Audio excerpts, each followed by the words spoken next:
Hello, everyone. So I'm going to play for you two different clips of White House Press Secretary Jen Psaki talking one-on-one with Brian Seltzer, and he's going to ask her two different questions. I want you to see how he phrased the question, how she answered the question, but most importantly, what the questions were. Take a look at this, and then we'll talk about it. Jen, thanks for coming on Reliable Sources. My pleasure. Busy summer ahead, infrastructure, election reform. What does the press get wrong when covering Biden's agenda? When you watch the news, when you read the news, what do you think we get wrong? Well, look, I think some of our muscles have atrophied a little bit over the last few years, and there isn't a lot of memory, or recent memory, or longer memory on how long it takes to get legislation forward, or how messy the process of negotiating and the process of getting legislation across the finish line can be. So we understand everybody's always looking for a deadline, a timeline, things like that. But at the end of the day, our focus is on getting these bills across the finish line, doing it in a bipartisan way if we can. And we certainly recognize that that can be messy along the process. So I don't know if that's the press getting it wrong. I'll leave you to the critique of that, Brian. But I think sometimes we forget how strange the last 4 years were. And when we return to a place where democracy is working, where we're talking with Democrats and Republicans, where we're trying to get bills and legislation passed, it feels foreign. But this is actually how it's supposed to work. For other PR professionals who watch what you do, for journalists who watch what you do, what's your advice for them about trying to stay close to the truth in this world of lies? Well, I think what I try to do is stay grounded to the facts, and what I mean by that, the details, and what we can help provide publicly to clarify context, to make it more understandable to the press, to the public. And sometimes it's not more complicated than that. Really talking to policy experts and gaining an understanding myself so that I can communicate in a way that my mother, my mother-in-law, other people who are not involved in politics like you and I are every day would understand what we're trying to do. I keep grounded in that, but try to go deep in the details so I can kind of pull out and make it accessible. Well, that's the common thread. I know this is often adversarial, but it also has to be functional. Is the relationship between the White House and the press corps now at least functional in ways it wasn't in the Trump years? Okay, so this was one of the most blatant displays of fawning over a politician that I have ever seen in my life. This guy, Brian Seltzer, is easily one of the worst when it comes to this type of shit. Now, corporate media in general, we know that Fox News caters to the Republican establishment. You got CNN and MSNBC. They cater to like the Democratic establishment. But the way that they fawn over these politicians and the people that are in their administrations or what have you, it honestly makes me sick. So first of all, for those of you that don't know the role of a press secretary, I'm going to say it right here, right now, and it's very simple. The role of any press secretary is to run propaganda for the President of the United States. That's it. Their role, and I'll say it one more time, is to run propaganda for the President of the United States. They're never going to challenge the President. That's their boss. That's who they work for. Their role is to make that guy or woman, although we haven't seen a woman yet, look good, okay? And that's what she does for Joe Biden. And this guy gets a chance to go one-on-one with her and ask her anything. He can ask her anything. What happened to the public option? You guys ran on a $15 minimum wage. What happened to it? Why did the parliamentarians stop you? You guys, are you going to lower the Medicare age to 60? Why didn't you give the people $2,000 checks when you promised $2,000 and you just gave them $1,400 checks? Why aren't you expanding the use of budget reconciliation? What are you going to do with the filibuster? We'll come back to the filibuster in just a second. He could have asked her any damn thing. What's up with immigration, foreign policy? These are the two questions that he decided to ask her. Number one, what does the press get wrong? And number two, what can we do better? No wonder people don't want to watch this bullshit.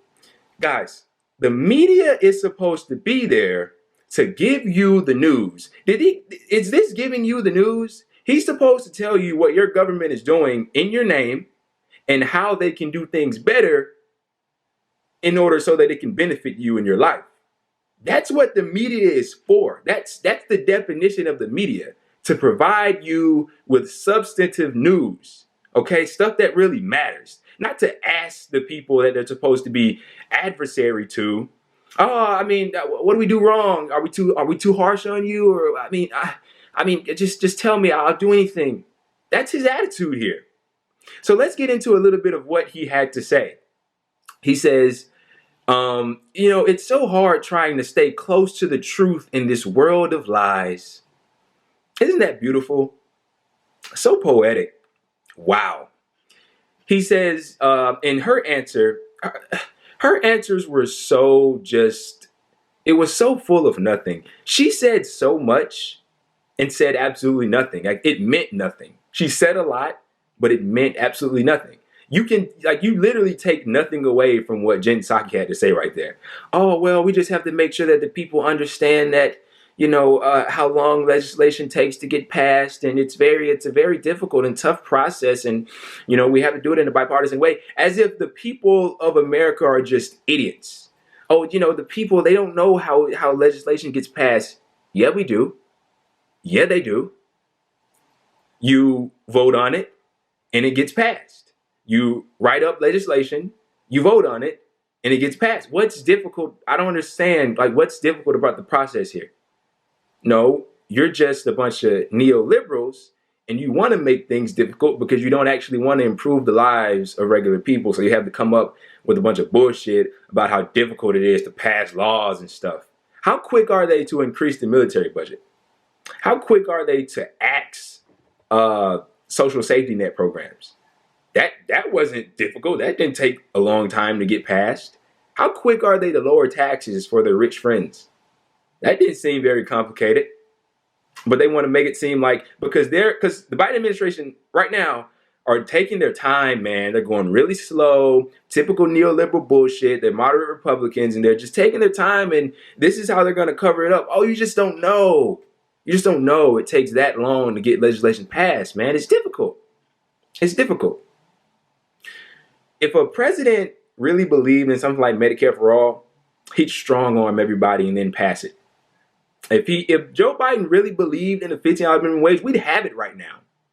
It doesn't take a long time for legislation to get passed. If he really believed in the public option, we'd have it. He really would have put forth the effort to get it.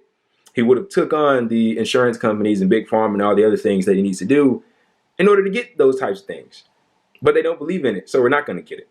Let's continue. He says, or did she say this? I think, yeah, she said this. This is what Jen Psaki had to say. Americans forgot how strange the last 4 years were. Okay? And now democracy is working. How is democracy working right now when we can't even get rid of or reform the filibuster, which is literally anti-democracy? The filibuster makes it to where majority doesn't rule. I thought that was democracy. 70% of the people in this country support a nationalized healthcare system. We don't have it. That's not democracy. How is democracy restored? A majority of the people in this country want to raise the minimum wage. Has it been raised? That's not democracy.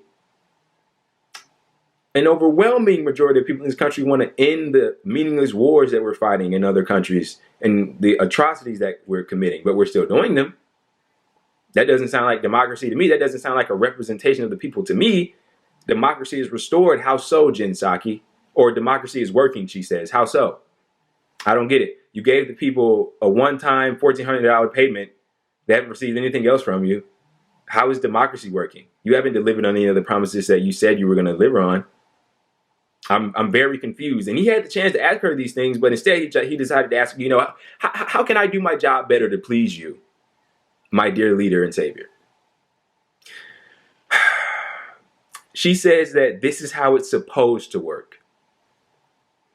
And last but not least, Brian Seltzer there, in like the last question, I think it got cut off, but he says that he asked her, is the relationship between the White House and the press functional now that Trump is out of office? When Trump was in office, it was unfunctional because he's so, fake news, fake media, all that other bullshit. So he's asking, dear leader Psaki, is the press relationship functional?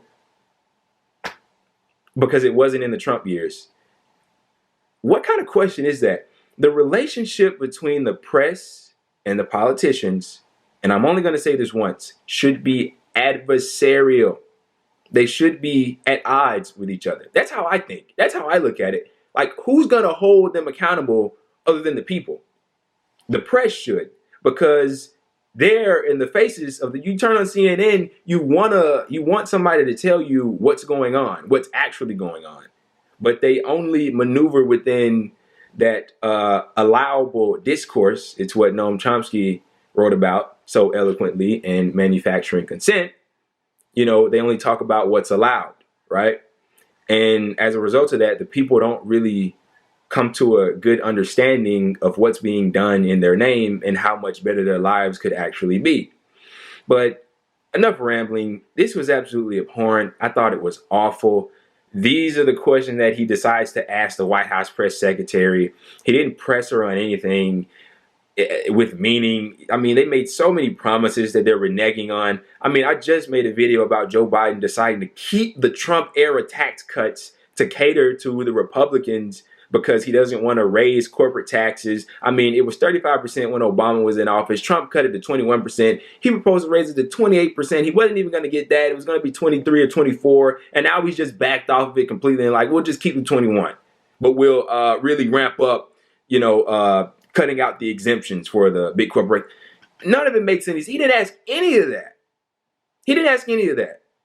Guys, this is why so many people hate the media. This is why I don't watch the bullshit. I don't think anybody should watch the bullshit the way that it is right now.